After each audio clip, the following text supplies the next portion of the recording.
ಇಲ್ಲಿ ಬಾ, ಇಲ್ಲಿಂದ ಬರ್ಬೋದು ಸರ್. ಹಾಂ, ಈಗ ಓಪನ್ ಮಾಡ್ಬೋದು.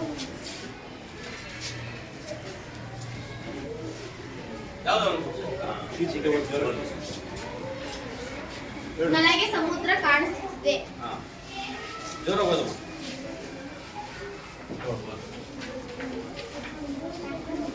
ಇರು ಇರು, ಅದನ್ನು ಬದಲಿಸಬೇಡ. ನೋಡು, ಅದರಲ್ಲಿ ನನಗೆ ತಿಮಿಂಗ ಕಾಣಿದೆ. ನನಗೂ ಕಂಡಿತು. ಅಯ್ಯೋ, ಮತ್ತೆ ಬಿದ್ದಿತ್ತು. ಇನ್ನೊಂದು ಕಾಗದ ಬೇಕು. ಇರು ಇರು, ಅದನ್ನು ಬದಲಿಸಬೇಡ. ನೋಡು, ಅದರಲ್ಲಿ ನನಗೆ ಬಲೂನ್ ಕಂಡಿತು. ಅಲ್ಲ, ಅದು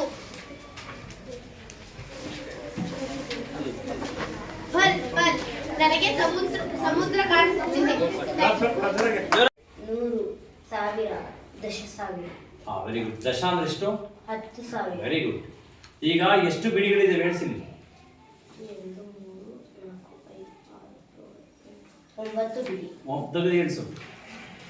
1, 2, 3, 4, 5, 6, 7, 9 ಬಿಡಿ ಅಂದ್ರೆ ಅದರ ಬೆಲೆ ಎಷ್ಟು? ಈಗ ಇದೆಲ್ಲ 1 ರೂಪಾಯಿ ಅನ್ಕೋ. ಎಷ್ಟು ರೂಪಾಯಿ ತಿಂತಾವ?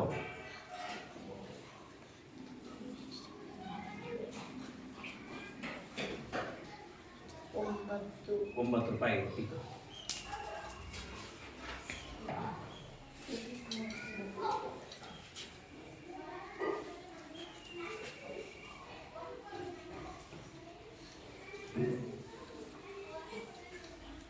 ಇದು ಯಾವ ಸ್ಥಾನ? 10. ಎಷ್ಟು ಹತ್ತಿದಾವೆ? 1, 2, 3, 4, 5, 6, 7, 8. 8 ಹತ್ತಿದಾವೆ ಅಂದ್ರೆ ಅದ್ರ ಬೆಲೆ ಎಷ್ಟು? 80. Very good. ಇದು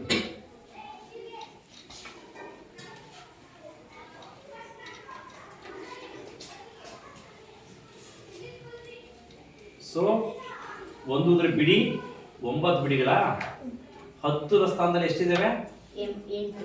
ಅಂದ್ರೆ ಅದ್ರ ಬೆಲೆ ಎಷ್ಟು? 80. Very good. ಸಾಕು. Thank you. Purushottama Das Tandava. Okay. So ಇವ್ರ ಹೆಸರು ಪುರುಷೋತ್ತಮ ದಾಸ್ ಟಾಂಡನ್ ಅಂತೇಳಿ. ನೋಡಿ, ಒಂದು ಸಣ್ಣ ಸಣ್ಣ ಪುಸ್ತಕ ಕೂಡ ಎಷ್ಟು ಇಂಪಾರ್ಟೆಂಟ್ ಆಗುತ್ತೆ ಅಂದರೆ ಪುಸ್ತಕ ಭಾಳ ಮುಖ್ಯ ಆಗುತ್ತೆ ಸ್ಟೂಡೆಂಟ್ಸ್. ಯಾಕಂದರೆ ಎಷ್ಟೋ ಜನರ ಜೀವನವನ್ನು ಬದಲಾಯಿಸಿದ್ದು ಪುಸ್ತಕ. ಈಗ ನಮ್ಮ ದೇಶಕ್ಕೆ ಸಂವಿಧಾನ ಬರ್ಕೊಟ್ಟಂತಹ ಅಂಬೇಡ್ಕರ್ ಅವರು ಪುಸ್ತಕದ ಪ್ರೇಮಿಯಾಗಿದ್ದಕ್ಕೆ ಅವ್ರು ಮುಂದೆ ಅತ್ಯುನ್ನತವಾದ ಹಂತಕ್ಕೆ ಹೋಗಿದ್ದು. ಗಾಂಧೀಜಿಯವರು ಕೂಡ ಪುಸ್ತಕ ಪ್ರೇಮಿಯಾಗಿದ್ದರು. ಟಾಲ್ಸ್ಟಾಯ್ ಪುಸ್ತಕ ಪ್ರೇಮಿ ಆಗಿದ್ರು. ಕುವೆಂಪು ಅವರು ಪುಸ್ತಕ ಪ್ರೇಮಿ ಆಗಿದ್ರು. ನಮ್ಮ ಜಮ್ಶೇಡ್ಜಿ ನಜರ್ವಾನ್ಸಿ ಟಾಟಾ ಕಂಪನಿ ಇದೆಯಲ್ಲ, ಅದರ ಸಂಸ್ಥಾಪಕರು ಅವರು ಪುಸ್ತಕ ಪ್ರೇಮಿ ಆಗಿದ್ರು. ಸೊ ಪುಸ್ತಕ ನಮ್ಮ ಜೀವನವನ್ನು ಬದಲಾಯಿಸುತ್ತೆ. If you want to change your life, ನಿಮ್ಗೆ ಏನಾದ್ರು ನಿಮ್ಮ ಜೀವನ ಬದಲಾಯಿಸ್ಕೋಬೇಕು ಅಂತ ಆಸೆ ಇದ್ರೆ ದಯಮಾಡಿ ಪುಸ್ತಕಗಳನ್ನ ಓದಿ.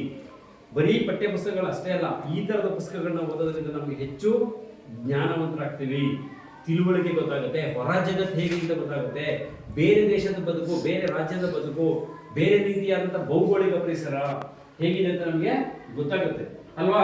ಈಗ ನಾವು ಮಂಚನಬೆಲೆ ಭಾಗ, ಕಟ್ಮಾನದೊಡ್ಡಿ, ರಾಮನಗರ ತಾಲೂಕು ಓದಿದೆ. ಹಾಗೆ ಯಾರೋ ಬೇರೆ ದೇಶದವರು ಪುಸ್ತಕ ಬರೆದಿದ್ದಾರೆ, ಅದನ್ನು ಹೋದ್ರೆ ಆ ದೇಶದ ಪರಿಸ್ಥಿತಿ ಹೇಗಿದೆ, ಅಲ್ಲಿನ ನದಿಗಳು ಹೇಗಿದ್ದಾವೆ, ಅಲ್ಲಿನ ಭೌಗೋಳಿಕ ಪರಿಸರ ಹೇಗಿದೆ, ಅಲ್ಲಿನ ಜೀವನ ಪದ್ಧತಿ ಹೇಗಿದೆ, ಅವ್ರು ಹೇಗೆ ಮುಂದೆ ಬಂದ್ರು ಜನ, ಅವ್ರು ಕಷ್ಟ ಬಿದ್ದಂಥ ರೀತಿ, ಅವೆಲ್ಲವೂ ಕೂಡ ನಮಗೆ ಗೊತ್ತಾಗುತ್ತೆ. ಸೊ ಪುಸ್ತಕನ ಓದಬೇಕು. ಇಲ್ಲಿ ಇಡೋದಲ್ಲ, ನೀವೆಲ್ಲ ಓದಬೇಕು. ಪುಸ್ತಕನ ಮಸ್ತಕಕ್ಕೆ ತಗೊಬೇಕು. ಓಕೆನಾ? Okay okay good. ಚೆನ್ನಾಗಿದೆ ಸರ್. ಇದು ಪುಸ್ತಕ ಓದಬೇಕು. ಏನು ಇಡಬಾರ್ದು, ಏನು ನೋಡಬಾರ್ದು? ಮೊಬೈಲ್ ನೋಡೋದ ಕಮ್ಮಿ ಮಾಡಿ. ಮೊಬೈಲ್ ಬಿಡಿ, ಬಳಸಬಾರ್ದು. ಮೊಬೈಲ್ ಬಿಡಿ, ಪುಸ್ತಕ ಇಡಿ. ಮೊಬೈಲ್ ಬಿಡಿ, ಎಲ್ಲರೂ ಹೇಳ್ತಾರೆ ಜೊತೆಗೆ ಆಫ್ ಮಾಡಪ್ಪ. ಏನು ಮೊದಲಿಂದ ಮಾಡಿ. ರೆಡಿ? ಹೇಳಿ. ಅವಳಲ್ಲ, ಹವಳ. ಹವಳ, ಬಳಗ, ಬಹಳ, ಬಹಳ, ಆಟ, ಹಠ, ಹಠ.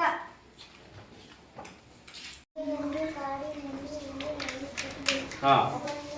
ಕೊಯಿಲಿ ಹಿಡಿಯುತ್ತದೆ.